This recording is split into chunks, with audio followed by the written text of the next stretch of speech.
นี่เฮาก็บ่ฮู้จักแล้วคนแล้วซากว่ามักแตงมันเจ้าเอิ้นมักแตงบ่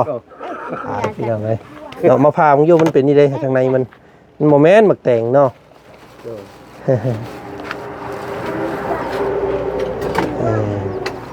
หมากอันนี้แถวบ้านของบ้านบ่จันทร์เพิ่นหลายพี่น้องเอ้ยเนาะเอามีดเอาก็ได้มีดลองปาดเบิ่งอยู่ปาดซิมเบิ่งอยู่เนาะ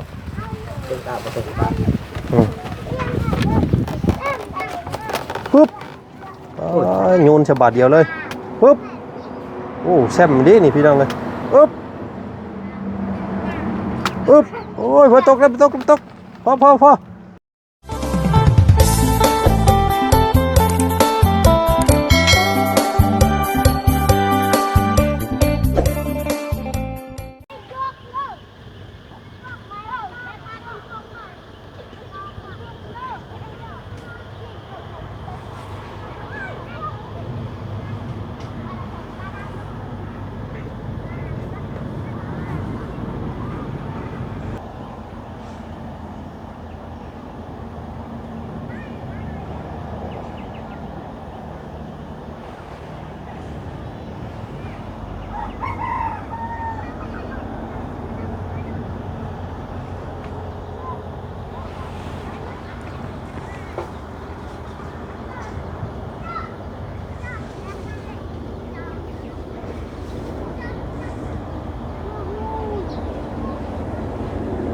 เนาะทักทายสบายดีเนาะสบายดีพ่อพี่น้องมันสุคนเด้อเจอกันอีกแล้วพี่น้องไงเนาะกับซ่องบ่าวจันทร์แนลคือเก่าพอกันมื้อนี้กับพี่น้องไงเนาะบรรยากาศตอนฮ้อนๆคือเก่าเด้อพี่น้องไงเนาะยามเบียงยามเว้นเนาะตอนนี้ตัดภาพมาอยู่ที่ของอาเลียหรือว่าพ่อตู้อารมณ์ดีพี่น้องเอ้ยพ่อตู้แขวบองเฮาเนาะย่องกายเข้ามาพี่และพี่น้องเอ้ยมื้อนี้ก็ได้มาปรึกษาหารือกันเรื่องสร้างเนาะสิเอาสร้างท่านใดบ่ซั่นพี่น้องเอ้ยเนาะทางบ่าวลาวเพิ่นอาจารย์ลาวเนาะก็ได้โอลมกับสร้างแหล่พี่น้องเอ้ยที่ผู้ที่เฮ็ดเฮือนของน้องน้ำนั่นแหละเนาะหลายคู่หลายคนทางเมใจดีเจ้าภาพเพิ่นก็มักว่าสันพี่น้องเลยเนาะมักในสีมือในความทนทานของบ้านเนาะตลอดปลอดภัยพาลมฝนตกกับบัวว่าสันซาพี่น้องกันได้แบบได้แผ่นเนาะแต่ว่าเฮ้ยแบบเพื่อนของน้องปูนาเด้อพี่น้องเลยเนาะที่กำลังจะเฮ็ดให้เรานี่เนาะเพราะว่าทางประตูเพิ่นเนาะมักทรงนั้นว่าสันพี่น้องเลยแล้วก็อีกอย่างหนึ่งมันก็อยู่นอกแน่อยู่นอกแล้วก็อยู่สูงนูนสูงแน่พี่น้องย่านเนาะเฮ็ดทรงโมเดิร์นเนี่ยย่านมันเปิดโพดว่าซั่นซะก็เลยว่าสิตกลงปรงใจกันเฮ็ดแบบเฮือนน้องปูนาเด้อพี่น้องเอ้ยให้พี่ให้น้องเบิ่งส้มเนาะก็จักสิเริ่มลงมือมื้อใดแล้วพี่น้องเอ้ยเนาะในการสร้างบ้านเฮือนซ่านของเรานี้เนาะก็ลองเบิ่งติดตามเบิ่งพี่น้องเลยว่าสิมื้อใดเนาะเฮ็ดเนาะโอ้พี่น้องเลยเนาะฝนตกมื้อนั้นเป็นดุมเป็นบ่อเบิดทางน้ำไหลเซาะเนาะพัดลงมาแต่ผู้พี่น้องเลยโธ่กูพี่น้องเลยจักสิไปทางใดฮ้อนเอ้าขนาดเนาะฮ้อนคักฮ้อนแน่เฮือนนี่สิเฮ็ดมุงนั่นพี่น้องเอ้ยเนาะแล้วก็เฮาต้องเฮ็ดคูคลองให้น้ำไหลผ่านมันจังสิได้นะเนาะถ้าว่าบ่ขุดคูคลองนี่มันก็สิทะลุสุเจาะไปที่ไรพี่น้องเอ้ยนี่ สรุปแล้วเอาแบบเฮือนนอกปูนาเด้อพี่น้องเด้อของเฮือนพ่อใหญ่อเลียเพิ่นว่าซั่นซะ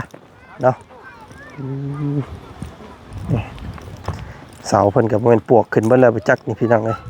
เนาะเมื่อวานนี้เห็นทางเบาเสียงเพิ่นพากันหามง่าย หมุนใส่ไม้ใส่หยังไว้อยู่ว่าซั่นซะเนาะก็ได้อยู่พี่น้องยังบ่ทันขึ้นเนาะปวกยังบ่ทันมีถือว่าตลอดปลอดภัยแล้วก็เป็นเสาที่ได้แบบพี่น้องเอ้ยรอบนี้เนาะงามน่าสิกำลังสั่งไม้อยู่เด้อพี่น้องเอ้ยตอนนี้เนาะสั่งไม้พวกนี่แหละไม้เส้นไม้แผ่นไม้ฟ้านี่แหละพี่น้องเอ้ยเนาะสั่งไม้กันอยู่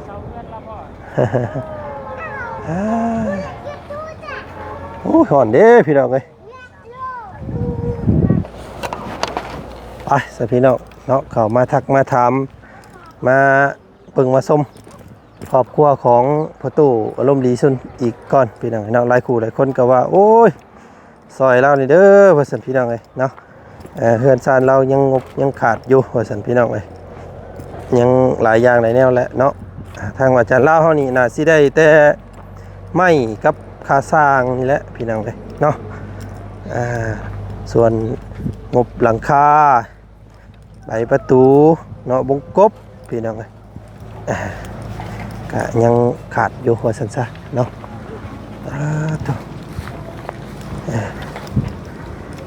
ใส่อยู่บ่อันนี้พี่น้องเอ้ย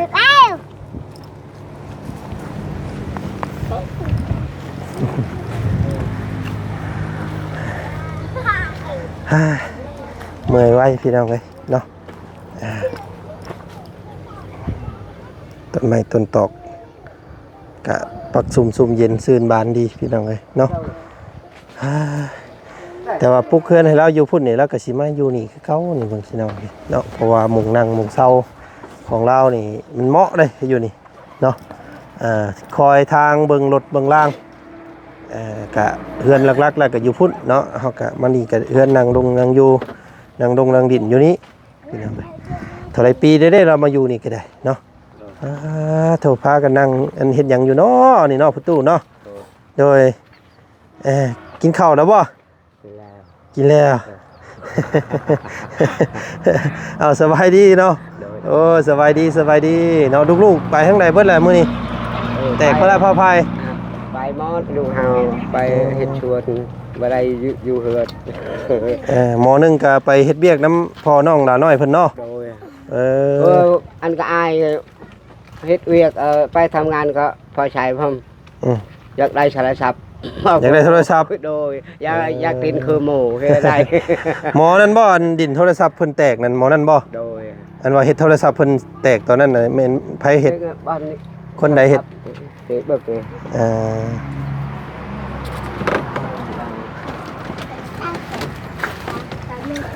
พี่น้องอันนี้บ่โอ้เพิ่นเอาให้เลยบ่ตัวนี้ให้เลยและเจ้าจ่ายเงินให้เพิ่นเท่าไหร่เอาเฮือนเฮานี่อ๋อเอาพากระตานี่แหละเนาะโอ้ไปเฮ็ดนี่ได้จังให้มันแตกตอนน่ะนั่งอยู่หั่นแหละนั่งหั่นแหละคือนี่กับมัวหมดตกแต่มือตกเดี๋ยวมันแตกบัดนี้มัวให้ใช้บัดนี้เนาะบ่มีเงินเพิ่นอยากได้เท่าใดก็เพิ่นอยากได้ฮะอยากได้ล้านปลายก็เฮาบ่มีเฮายอมกับมันแต่เฮาให้เงินก็บ่มีเอาเอ็ดให้ยานี่แหละเอาหญ้ากับอันผากระตาดนั้นให้เราเนาะเฮาเอาแล้วก็เอาตังไปอันเฮาโอ้ยพี่น้องเอ้ยเนาะอยากได้คือหมู่ถูกอยากได้โทรศัพท์เลยไปหาเฮ็ดเวียกบัดนี้เนาะว่าหาเฮ็ดเวียกก็พอใช้เฮาอยากได้นั่นดีแล้วเนาะไปเฮ็ดเวียกเฮ็ดงานปันกันเฮ็ดพี่น้องเอ้ยทั้งลูกทั้งเมียทั้งนี้ก็บ่ได้มีเวียกบ่มื้อนี้บ่ได้เฮ็ดเวียกปลูกมักสลีโอ้มาแล้วเนาะเบิดแล้วบ่ปลูกมักสลีแล้วปลูกมันก็แล้วปลูกมันก็เรียบร้อยเบิดแล้วมีแต่ท่าแต่เพิ่นใหญ่บัดนี้เนาะน้ำเป็นนี่ได้ไล่เด้อบ่มาแล้วบ่น้ำไปอาบน้ำญี่ปุ่นเพราะว่าเพิ่นเคาะน้ำมื้อนั้นเนาะเปิดได้อาบได้คือเก่าบัดนี้เนาะคือเก่าโอ้ผักเราก็งามได้ดีพี่น้องเนาะผักกันอาบอัน พักกันล้างน้ำล้างในใส่นี่พี่น้องอาบน้ำอาบในใส่นี่งามขนาดเนาะ โดย พักกันพักยังจำเจ้าเอิญพัก รักสัมปา หมอพักยังเกาะอันนี่นะพักแพรว บักแพลว พักแพรวคือกันบ่เจ้าเอิญ เฮาก็รักสัมปาเฮาเอิ้น ดอกจำปา โดย บ่นี่นะนี่พักนี่พักนี่พักอันนี้นี่พัก เข้า แต่พักเสริมโอ้ย เฮ็ดกะไก่แคบกิน ใส่ลาบไก่ ใส่สั่วไก่เนาะ โดย แซ่บ แคบ พักกันแพ้วเจ้าเอิญเนาะ โดย เอาซุมเฮาเอิญน่ะพักแพ้วเจ้าเอิญพักยังพักเสริม เชิมคนลาวและเชิม ตายพี่น้องเอิญบ่คือกันเนาะ โดย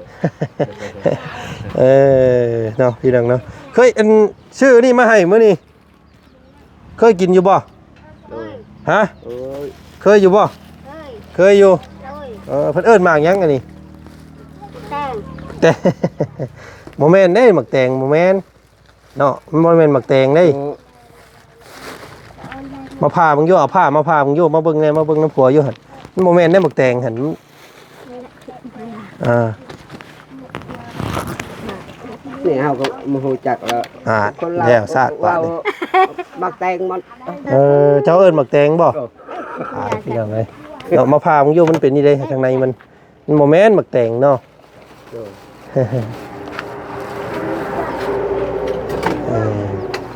หมากอันนี้แถวบ้านของบ้านบ่จันทร์เพิ่น ไก่ หลายพี่น้องเอ้ยเนาะแต่งไทยบ่แต่งอันนั้น กระเดียก ผ้ามึงอยู่เอามีผ้าบ่ผ้ามาผ้ามึงอยู่เยิม กระลักกระได เอามีดเอาก็ได้มีดกระเดียก เอ้าคืออันป้า ลองปาดเบิ่งอยู่ปาดซิมเบิ่งอยู่เนาะ เป็นตาประสบการณ์ ปึ๊บโยนฉบับเดียวเลยปึ๊บโอ้แซ่บดีนี่พี่น้องเอ้ยปึ๊บโอ้ยบ่ตกแล้วบ่ตกพอมาเบิ่งอยู่มาปั่นกันบัดนี้ เพื่อนเขาดักปลุกตาอันนี้ ถือคือได้ใครย่อยอยู่เราก็ได้พี่น้อง ดัก ทั้ง ปลุกอันนี้กลาง แต่ไอ้ที่ เอ็ด ไอ้กระเตา กัดมันได้อันนี้เลยกัน ในมันเอาไปปลูกเด้อ บ้าน วานตากไว้ตากแห้งก่อนจังเอาไปปลูก โดย ไป หอมบ่ ห้าม กินกับข้าวก็ได้เด้นี่แซ่บเด้ ใช่ โดย ซื้อมาให้3หน่วยเด้อเอาไว้กินเด้อ เอา เนาะซิมอยู่ อันนั้นก็จำ เป็นเอา เลยได้อักอันนี้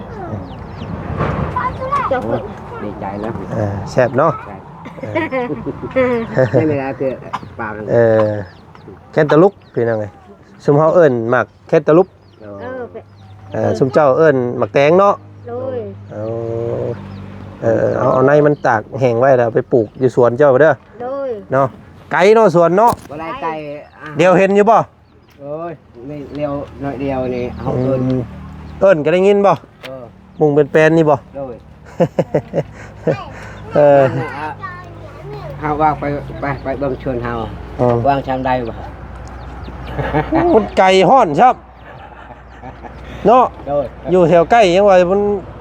พังเบิ่งมันแดดอ่อนก่อนสิพาไปเบิ่งเนาะเดี๋ยวจังสิให้เจ้าย่างพาไปเบิ่งบ่ได้เนาะ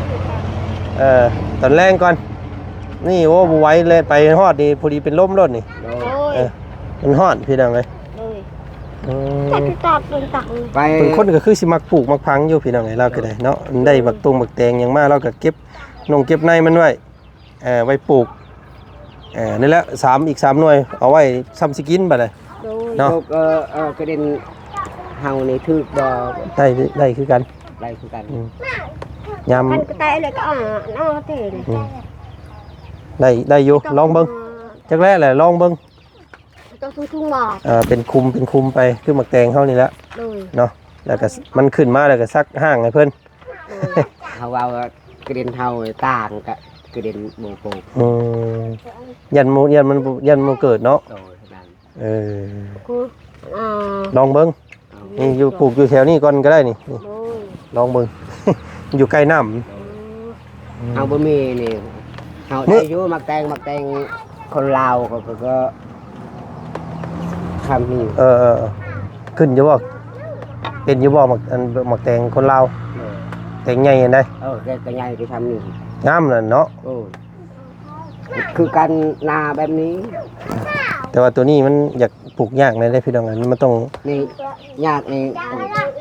ปลูกมักแตงนี่คือเด่นก็มัน มื้อนั้นเห็นคือว่าได้เงินหลายบ่มื้อน่ะไผมาเอาเงินมาให้มื้อนั้นหลายแท้โค่นบักใหญ่นึง เงิน ชื่อเพิ่นอยู่บ่ บ่าวยังเพิ่นเอาเงินมาหลายๆมื้อน่ะให้เจ้ายุบมื้อน่ะ เบาเสียง ก็ บ่แม่นเสียง เบาลอยเบาลอย มัน บ่น้อยบ่ บ่าวอันบ่าวลาวเนาะชื่อเพิ่น โอ้ย บ่าวลาวเด้อเพิ่นมาแจ้งข่าวดีบ่ ดีแล้ว เพิ่นมาแจ้งข่าวว่าสิเฮ็ดเฮือนให้เนาะ โอ้ย เอา เพิ่นเอาแบบเอาหยังให้เบิ่งนะบ่ เขาเบิ่งแล้วเขาเห็นแล้ว แบบเฮือนได้ แบบงามอยู่บ่ งามแล้วทำงาน อืม งามแล้วแบบ เห็นแล้วโอ้ดีใจแล้วสำนั้นเนาะเห็นแล้วไง เอาว่าคนบ่มีเงินคือเฮาเนี่ยแบบบ่มีเงินเฮาเฮือนไผเฮือนบ่งามก็ดีนะเฮาบ่ได้เตะหยังหรอกบ่ได้จบบ่ได้ว่าใช้กระจาดก็ได้เฮาบ่ได้ติแกอยู่แกกินแกอยู่แล้ว ผู้เพิ่นสิเฮ็ดให้นี่เพิ่นสิเฮ็ดคือรูปเพิ่นเอาให้เบิ่งหั่นงามอยู่บ่ งามเอ้ย สุดแล้วเนาะ ชุดงามเอ้ย สุดยอดแล้วหลังน้อยหลังใหญ่ก็สิประมาณนั้นแหละเด้อแล้วก็เดี๋ยวเบิ่งนํกันบาดนี้เดี๋ยวเพิ่นยังสั่งไม้สั่งตอกมาอยู่เนาะเฮาบ่ได้ติดอกเฮาตามเรื่องเจ้ามีแต่รักษาบัดประเทศให้แล้วรักษาให้มันใหม่บ่ให้มันเก่าบ่ให้มันหักมันเพเด้อปัดกวาดให้มันเกลี้ยงมันก้อยแต่ละมื้อรับนอนฝนฟ้าฝนฝนมีจังบ่ย่านลมย่านแรงเนาะอันนี้ฝนหัวอยู่บ่กลางคืนมาฝนตกมื้อน่ะไปหมดลูกเฮาก็ไปเฮือนกาผู้ชายอันนั้นฝนตกมื้อนั้นได้ยังจะเอาเนี่ยเอาลูกแล้วอยู่แล้วปันทากนี่โอ้ยอัดเชียงก็ทัดเอามอดกันเราจะไปได้นี่ก็ไปนี่ไปเห็นอย่างนอนน้ำตาตรงนี้เจ้าอะไรมือเบิกแข่งขันนี่อันนี้อยากไปแล้วนี่เงินนี่บุ่มมื้อนั้นเนาะโธ่ฝนตกมื้อนั้นพี่น้องไอ้ถล่มเฮือนเรามื้อกลางคืนมื้อมาฮอดมื้อแรกเนาะเปียกเบิดนี่เนาะตะบึงเนาะนี่อะไรนอนเนี่ยเฮานอนอยู่ข้างนี่เฮาอยู่กระจาดเฮานอนอยู่ลุ่มพุ่นเมียเฮาไปหมดกับลูกเฮาแต่ปะเฮือนเปิดเขายังไปเขาอยู่เฮือนยังแต่เป่าเดียวเนี่ยบ่ได้ยันก็ไม่อยู่เราจูงที่เขาก็ยันคนรักไปบ่โดยว่ามันนอนเผาเนาะโดยนอนเผาอยู่นี่อดใจไปลูกเมียไปเพื่อนหมู่เบิดเนาะเพื่อนหมู่หมดโอ้ยเพื่อนผู้ชายสัตว์ว่าเห็นอยู่มื้อนั้นเมียเราอยู่เพื่อนน้องหลาน้อยผู้มื้อนั้นโดยเพราะว่าฝนตกเราย่านได้เราไปชนอยู่พุ่นก่อน2-3 คนลูกเมียเรายังบ่เห็นแต่ผัวมื้อนั้นเนาะพี่น้องเอานี่อยู่ไปอยู่นำกันโอ้แต่เป่าเขาเดียวนี่จากผู้ชายเฮาบ่รู้จักคนจูงเอาไปบ่มีเขายันคนรักเขาก็เลยบ่ได้ไปครับเนาะเอาสิเฮ็ดได้ฉบับนี้สิมีมุงรับมุงนอนให้สร้างเพิ่นอยู่บ่เนาะจักเพิ่นสินอนบ่ยันเพิ่นบ่นอนซ้ำบ่จักดอกสร้างก็ได้ยันเพิ่นเที่ยวเอานี่แหละเนาะเพราะว่า สร้างคนเดียวกันกับเฮ็ดเฮือนน้องน้ำหั่นให้เพิ่นเที่ยวเอากำสินอนกับบ่มีหม้องนอนแล้วสร้าง4คนพุ่นเนาะเพิ่นบ่มีหม้องนอนมีแต่ให้เพิ่นเที่ยวเช้าเที่ยวแลงและเจ้าก็หาผักหาหญ้ามาต้มมาหยังสู่เพิ่นกินแต่ละมื้อเด้อ จักสิหาหยังเด้พี่น้องเอ้ยเนาะ โอ้ยว่ามีอาหารกินหาแต่ลูกไม้พร้อมกินพร้อมอยู่ หาหน่อไม้เอาให้เมียรอหาแถวหน่อไม้กอหน่อไม้พุ่นมาแกงสู่กันกิน แต่ชำนี้ก็เฮาชงแล้วหามันลูกไม้กินพร้อมกิน พอได้อยู่หน่อไม้เนาะ โดย แกงเอาแกงหน่อไม้หน่อมันให้เพิ่นกินซะ โดย คือพวกเฮาขึ้นมาสิก็เฮาก็สิซื้อในอยู่ในกินมาซอยอีกแห่งหนึงอยู่ โดย เนาะพุ่นแหละพี่น้องเอ้ยก็ลองเบิ่งจักมื้อใดแล้วเพิ่นสิมาเริ่มลงมือเนาะตกลงปรงใจกันแล้วว่าซั่นซะเนาะ แบบเฮาเว้าก็เฮ็ดเพิ่นตามแต่เจ้านี่แหละแล้วก็บ่ได้งามก็บ่ได้งามตามนะเฮ็ด เพิ่นเฮ็ดนี่ได้ก็เอาเนาะ เอาเนาะ โอเคบ่ได้เตะหยังดอกเฮาอยู่สบายแล้ว เอาถ่าเบิ่งสิจบสิงามซำใดเนาะยันหมู่มีไผคือแหละเฮือนแถวนี้งามกว่าหมู่รถเด้อ เอาไปทางอื่นต่อก่อนสบายนี้เนาะพ่อกันใหม่เด้อบัดค่ำก่อนจังให้พาไปเบิ่งสวนเด้อบ่ได้เด้อนี่มันฮ้อนบ่ไหวฮ้อนหลาย 5 โมง 6 โมง 6 โมงย่างๆไปเนาะ ย่างไป เ เบิ่งก่อนกว้างชำใดมาเป็น แต่ว่าดินเจ้าบ่ บ่ดินเขามา แต่ว่าเพิ่นให้เฮ็ดเนาะ เฮาเฮ็ดกว้างชำใดเบิ่งชำใดเดินชำใดเฮาปลูกมันเจ้าเบิ่งเฮาปลูก โดยเดี๋ยวไปเบิ่งน้ำกันสิงามบ่มันเจ้าเนาะ โดย ออกบ่ได้บ่ปงแล้วบ่ ยัง เป็นต้นอยู่ ยังที่เป็นต้นไปเบิ่ง ไปเบิ่งเนาะเอาโอเคไปป้าก่อนสบายดีโดยเอาสบายดี มาเนี่ยจะใครไปตลอดปลอดภัย โดยไปพี่น้องเนาะหากินข้าวกินน้ำเด้อพี่น้องเนาะน้ำเราก็ย่อยนี่ละพอได้อาบยังอยู่นี่ว่าสันพี่น้องทั้งนี้เนาะโอ้มันปิดมันบ่ได้บ่ปิดบ่ได้เนาะโอ้มันเสียแล้วนี่